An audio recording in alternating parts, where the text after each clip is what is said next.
नमस्कार, आदाब, सत श्री अकाल। स्वागत है आप सभी का आपके अपने यूट्यूब चैनल पर। आप सबके एग्जाम के लिए एंशिएंट हिस्ट्री की क्लास चल रही है। एंशिएंट हिस्ट्री के टॉपिक को बहुत कम में और शॉर्ट में रिवीजन कर रहे हैं, जो आपके आने वाले एग्जाम के लिए बहुत ही हेल्पफुल रहेगा।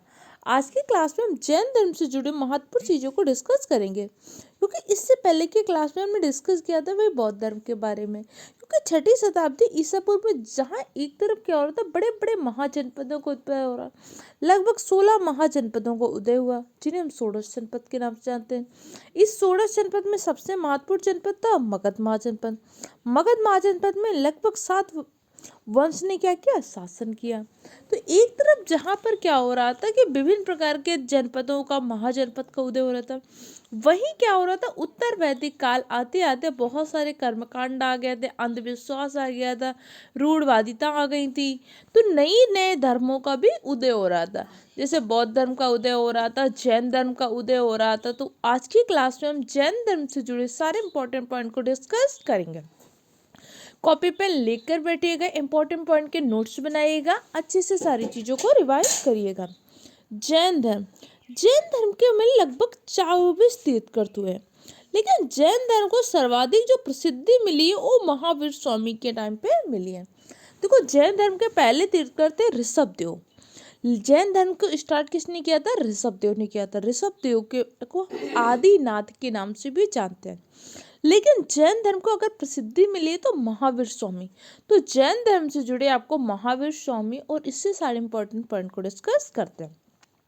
जैन धर्म के अंतर्गत 24 तीर्थंकर हुए। 24वें तीर्थंकर हुए महावीर स्वामी। हर तीर्थंकर से जुड़ा कोई ना कोई प्रतीक चिन्ह था। जैसे जैन धर्म का पहले तीर्थंकर कौन थे? ऋषभदेव। ऋषभदेव का प्रतीक चिन्ह क्या था? वृषभ था। दूसरे तीर्थंकर अजीतनाथ, जिनका प्रतीक चिन्ह हाथी था। तीसरे तीर्थंकर संभवनाथ थे, प्रतीक चिन्ह था अश्व। चौथे तीर्थंकर अभिनंदन थे, प्रतीक चिन्ह था बंदर। पांचवें तीर्थंकर सुमतिनाथ, प्रतीक चिन्ह था क्रौंच पंछी। छठवें तीर्थंकर कौन थे? पद्म प्रभु, प्रतीक चिन्ह था कमल। सुपार्श्वनाथ का प्रतीक चिन्ह स्वस्तिक। चंद्र प्रभु का अर्धचंद्र। सुबचितनाथ का मकर। शीतलनाथ का श्रीवत्स। वासुभोज का भैंसा और इनका गैंडा था श्रेयांश तीर्थ का। देखो, आपको जैन धर्म के स्टार्टिंग के 3 तीर्थंकर के नाम और उनके प्रतीक चिन्ह पता होना चाहिए। पहले तीर्थंकर ऋषभदेव, प्रतीक चिन्ह ऋषभदेव का वृषभ। दूसरे के आदिनाथ थे, प्रतीक चिन्ह क्या था? हाथी था। उसी प्रकार आपको 21वें, 22वें, 23वें और 24वें तीर्थंकर के नाम याद होने चाहिए। जैन धर्म के 24वें तीर्थंकर कौन थे? जैन धर्म के 24वें तीर्थंकर थे महावीर स्वामी, प्रतीक चिन्ह क्या था? सिंह। 23वें तीर्थंकर थे पार्श्वनाथ, प्रतीक चिन्ह सर्प।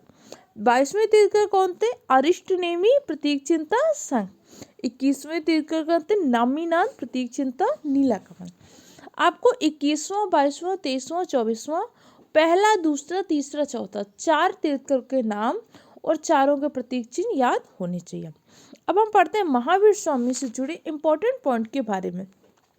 तो सबसे पहले महावीर स्वामी का जन्म 599 ईसा पूर्व में कुंडग्राम वैशाली में हुआ था। इनके पिता सिद्धार्थ थे, जो यात्रा कुल के राजा थे। इनकी माता का नाम था त्रिशला, जो कि लिच्छवी की राजकुमारी थी। लिच्छवी के राजा चेतक की बहन थी, लिच्छवी राजकुमारी थी इनकी माता। इनके बचपन का नाम क्या था? महावीर स्वामी के बचपन का नाम था वर्तमान। इनका विवाह हुआ था कोंडी गोत्र की कन्या यशोदा इनकी पत्नी थी। उनसे एक पुत्री हुई। पुत्री का नाम था अयुच्छा और प्रियदर्शना। 2 नामों का वर्णन मिलता है। इनके दामाद कौन थे? जमाली। जमाली इनके दामाद भी थे और जमाली इनके महावीर स्वामी के पहले शिष्य भी बनते। महावीर स्वामी का जन्म कहाँ पे हुआ था? कुंडग्राम वैशाली में। पिता सिद्धार्थ थे, माता त्रिशला थी। इनकी पत्नी का नाम क्या था? पत्नी का नाम यशोदा था। उनसे एक पुत्री हुई थी, उस पुत्री का नाम था अयोध्या या प्रियदर्शना। प्रियदर्शना का विवाह हुआ था जमाली से। जमाली महावीर स्वामी के दामाद भी थे और इनके पहले शिष्य भी कौन बनते हैं? जमाली बनते हैं। क्लियर हो गया? इनके बचपन का नाम क्या था? बचपन का नाम था वर्तमान। अब महावीर स्वामी ने क्या हुआ, बहुत टाइम तो गृहस्थ जीवन में रहे, लेकिन इन्हें ज्ञान प्राप्ति, ये बहुत सारे प्रश्नों को उत्तर जानना चाहते थे। तो महावीर स्वामी ने क्या कर दिया? गृह त्याग कर दिया। अपने बड़े भाई की आज्ञा लेकर गृह का त्याग कर दिया और जंबिक ग्राम में ऋजुपालिका तट के नीचे, ऋजुपालिका नदी के तट पर साल वृक्ष के नीचे तपस्या की। वहां पर इन्हें क्या हो गया? ज्ञान की प्राप्ति। महावीर स्वामी को ज्ञान की प्राप्ति कहाँ पे हुई? जंबिक ग्राम में। कौन से वृक्ष के नीचे? साल वृक्ष के नीचे। पहला उपदेश कहाँ पे दिया? राजगृह के बराकर में पहला उपदेश दिया था। राजगृह में इन्होंने क्या किया? पहला उपदेश। राजगृह में कौन सी नदी है? बराकर नदी के तट पर। और इन्होंने अपने उपदेश, सर्वाधिक उपदेश किस भाषा में दिए? प्राकृत या उसे अर्धमागधी भाषा भी कहते हैं। 527 ईसा पूर्व में पावा के मल में क्या हो गई थी? इनकी मृत्यु हो गई थी। ये महावीर स्वामी से जुड़े हुए कुछ इंपॉर्टेंट पॉइंट थे। देखो, महावीर स्वामी जैन धर्म के कौन से तीर्थकर थे? 24वें तीर्थकर थे।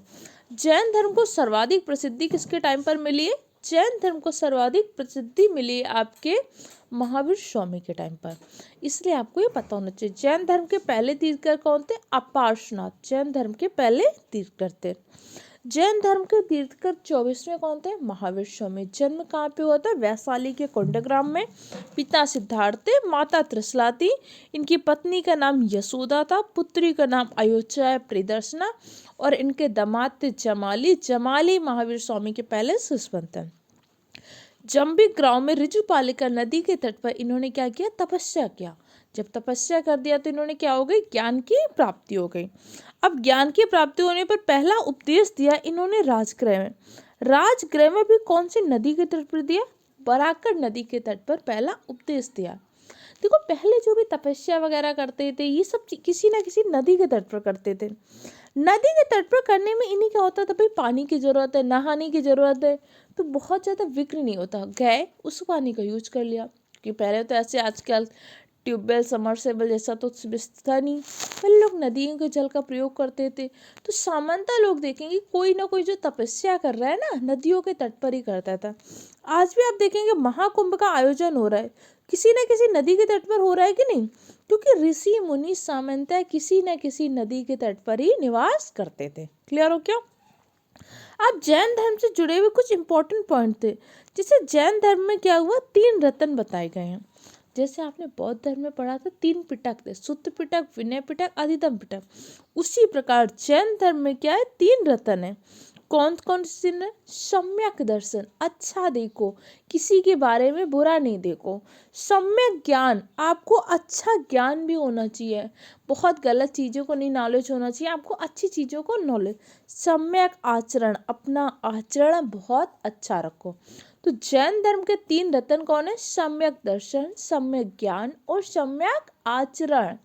उसी प्रकार बौद्ध धर्म के 3 रत्न थे, कौन कौन से थे? बुद्ध, धम्म और संघ। बौद्ध धर्म में 3 पिटक भी थे, सुत्त पिटक, विनय पिटक, अधिगम पिटक। अगर आपने इससे पहले की क्लास को नहीं देखा तो उसको देख लीजिएगा, क्योंकि सारी चीज़ें आपको याद होना बहुत इम्पोर्टेंट है। इसी प्रकार जैन धर्म में 5 महाव्रत हैं। देखो, जैन धर्म में पहले क्या होते थे? 4 व्रत होते थे, जिन्हें हम क्या अणु व्रत के नाम से जानते थे। 5वां महाव्रत किसने जोड़ा था? 5वां महाव्रत जोड़ा था महावीर स्वामी ने। महावीर स्वामी ने ब्रह्मचर्य नामक 5वां महाव्रत जोड़ा था। इससे पहले के तीर्थंकरों ने जैन धर्म में 4 व्रत का पालन करते थे: सत्य, अहिंसा, आस्तेय, अपरिग्रह। उन्हें हम क्या बोलते थे? 4 अणु व्रत। महावीर स्वामी ने उसमें एक और व्रत जोड़ दिया, उसे हमने बोला 5 महाव्रत। तो जैन धर्म के 5 महाव्रत क्या थे? सत्य, अहिंसा, आस्तेय, अपरिग्रह, ब्रह्मचर्य। सत्य, हमेशा सत्य बोलना है। अहिंसा, किसी के साथ हिंसा नहीं करना, मारपीट नहीं करना। आस्तेय, चोरी नहीं करना, किसी के भी सामान को बिना इजाजत के छूना नहीं है, चोरी नहीं करना। अपरिग्रह, आवश्यकता से अधिक किसी भी चीज़ का संचय नहीं करना। भाई हमारी ज़रूरतें कितनी, थोड़ी सी ज़रूरतें हैं, लेकिन हम संचय कितना करते हैं? आगे वाली 50 पीढ़ी के लिए करने की कोशिश करते हैं कि हमारी आने वाली 7 पीढ़ी कुछ कमाए ना खाए, ऐसे बेरोजगार बैठे रहे, हम उसके लिए कमा कर रख दें। तो उन्होंने कहा अपरिग्रह, जितनी ज़रूरत है उतनी का संचय करो, बहुत ज़्यादा भविष्य के लिए परेशान नहीं हो कि आपने वाली पीढ़ी के लिए, अपने बच्चों के लिए, बच्चों के बच्चों के लिए संचय करके रख दें। तो जैन धर्म के 5 महाव्रत थे: सत्य, अहिंसा, आस्तेय, अपरिग्रह और ब्रह्मचर्य। 5वां महाव्रत जोड़ा किसने था? 5वां महाव्रत जोड़ा था महावीर स्वामी ने। अब देखो, महावीर स्वामी की मृत्यु के पश्चात जैन धर्म दो भागों में बढ़ जाता है, श्वेतांबर और दिगंबर। श्वेतांबर कौन थे? जो स्थूल भद्र के शिष्य थे वो कहते हैं श्वेतांबर, जो भद्रबाहु के शिष्य थे वो कहते हैं दिगंबर। श्वेतांबर क्या करते थे? श्वेतांबर श्वेत वस्त्र को धारण करते थे, जबकि दिगंबर क्या करते थे? वस्त्रों को ही धारण नहीं करते थे। दिगंबर कहते थे कि भाई जो दिशाएं हैं ना, यही हमारा व्रत है। तो जैन धर्म को कितने भागों में डिवाइड हो गया था? दो भागों में, श्वेतांबर और दिगंबर। श्वेतांबर किसके शिष्य थे? स्थूल भद्र के जो शिष्य थे वो श्वेतांबर में चले गए, जो भद्रबाहु के शिष्य थे वो किसमें चले गए? दिगंबर में।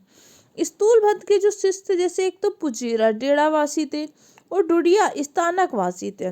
इसी के बाद ही अलग अलग संप्रदायों में डिवाइड हो जाता है, जैसे दिगंबर में भी अलग अलग बन जाते हैं, 20पंथी, 13पंथी, तारणपंथी, गुआनपंथी, तोतापंथी।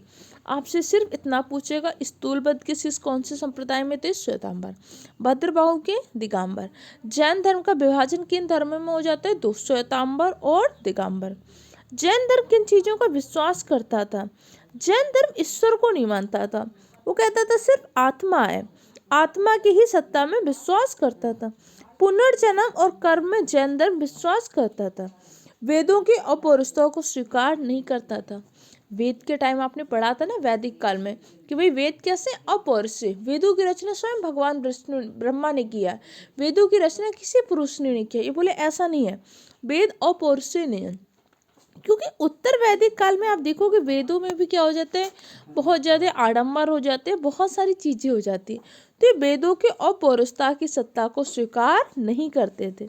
इसी के साथ साथ महात्मा महावीर स्वामी के बाद क्या हुआ था? दो जैन संगीतियाँ हुई थी। पहली जैन संगीति 300 ईसा पूर्व में हुई थी, पाटलिपुत्र स्थूलभद्र ने अध्यक्षता किया था। दूसरी जैन संगीति हुई थी 512 ईसा पूर्व बल्लभी में, गुजरात में। क्षमा श्रवण देवार्दिगढ़ ने अध्यक्षता किया था। तो महावीर स्वामी के बाद अध्यक्षता कितनी जैन संगीतियाँ होती हैं? दो जैन संगीति। पहली जैन संगीति कहाँ होती है? पाटलिपुत्र में होती है। दूसरी जैन संगीति बल्लभी में होती है। पहली जैन संगीति की अध्यक्षता किसने किया था? स्थूलभद्र ने। दूसरी की किसने किया था? क्षमा श्रवण ने। तो ये हमने जैन धर्म से जुड़े हुए कुछ महत्वपूर्ण चीजों को डिस्कस किया। जैन धर्म में कुल कितने तीर्थंकर हुए? 24। 24वें तीर्थंकर कौन थे? महावीर स्वामी। महावीर स्वामी के टाइम पर ही जैन धर्म को सर्वाधिक प्रसिद्धि मिली है। महावीर स्वामी का बचपन का नाम क्या था? वर्तमान था। इनका जन्म कहाँ पे हुआ था? इनका जन्म हुआ था कुंडग्राम के वैशाली में। इनके पिता कौन थे? सिद्धार्थ। माता कौन थी? त्रिशला। इनकी पत्नी का नाम क्या था? यशोदा था। उनसे एक पुत्री थी, उस पुत्री का नाम क्या था? प्रियदर्शना। प्रियदर्शना का विवाह जमाली से हुआ था। दामाद इनके कौन थे? जमाली। जमाल इनके दामाद होने के साथ साथ महावीर स्वामी के पहले शिष्य थे। महावीर स्वामी ने ज्ञान की प्राप्ति कहाँ पे किया था? जम्बिक ग्राम में साल वृक्ष के नीचे। महावीर स्वामी ने पहला उपदेश कहाँ पे दिया था? राजगृह में। राजगृह में कौन सी नदी के तट पर दिया था? पराकड़ नदी के तट पर पहला उपदेश दिया था। जैन धर्म के 3 रत्न हैं, कौन कौन से? सम्यक दर्शन, सम्यक ज्ञान और सम्यक आचरण। उसी प्रकार जैन धर्म में 5 महाव्रत थे। इससे पहले के तीर्थंकरों ने 4 अणु व्रत दिए थे। उस 4 अणु व्रत में ब्रह्मचर्य को जोड़ा किसने था? महावीर स्वामी ने। 5 महाव्रत क्या होते हैं? सत्य, अहिंसा, आस्तेय, अपरिग्रह और ब्रह्मचर्य। इसी प्रकार जैन संप्रदाय बाद में 2 शाखाओं में डिवाइड हो जाते हैं, श्वेतांबर और दिगंबर। जो भी स्थूल भद्र के शिष्य थे वो कौन सी शाखा कहलाए? श्वेतांबर कहलाए। श्वेतांबर सफेद वस्त्र को धारण करते हैं, जबकि जो आपके भद्रबाहु के शिष्य थे वो क्या कहलाए? दिगंबर। दिगंबर कोई भी वस्त्र धारण नहीं करते तो कहते थे दिशा ही हमारा वस्त्र है। इसके बाद 2 जैन संगीतियों का भी आयोजन हुआ। पहली जैन संगीति कहाँ पे हुई? पाटलिपुत्र में हुई। दूसरी जैन संगीति कहाँ पे हुई? बल्लभी में। पहली जैन संगीति की अध्यक्षता किया था स्थूलभद्र ने। दूसरी जैन संगीति की अध्यक्षता किया था क्षमा श्रवण ने। तो ये थे जैन धर्म से जुड़े इंपॉर्टेंट पॉइंट। अच्छे से पढ़िए, रिवाइज करिए। कोई दिक्कत, कंफ्यूजन हो कमेंट सेक्शन द्वारा पूछ सकते हैं। पढ़ते रहिए, मेहनत करते रहिए, आगे बढ़िए, अपने माँ बाप का नाम रोशन करिए, एक अच्छे योग्य नागरिक बनिए। कभी ऐसा काम ना करिए कि आपके माँ बाप को आपकी वजह से शर्मिंदा होना पड़े, क्योंकि जब आप कुछ करते हैं ना, अच्छा काम करते हैं, तो लोग तो आपके साथ साथ आपके माता पिता के संस्कारों की बात करते हैं। लेकिन जैसे कुछ गलत करते हैं ना, तो लोग कहते हैं भाई कैसे संस्कार दिए माता पिता ने। तो कभी माँ बाप को उनके संस्कारों को लज्जित ना करना, मेहनत करते रहना।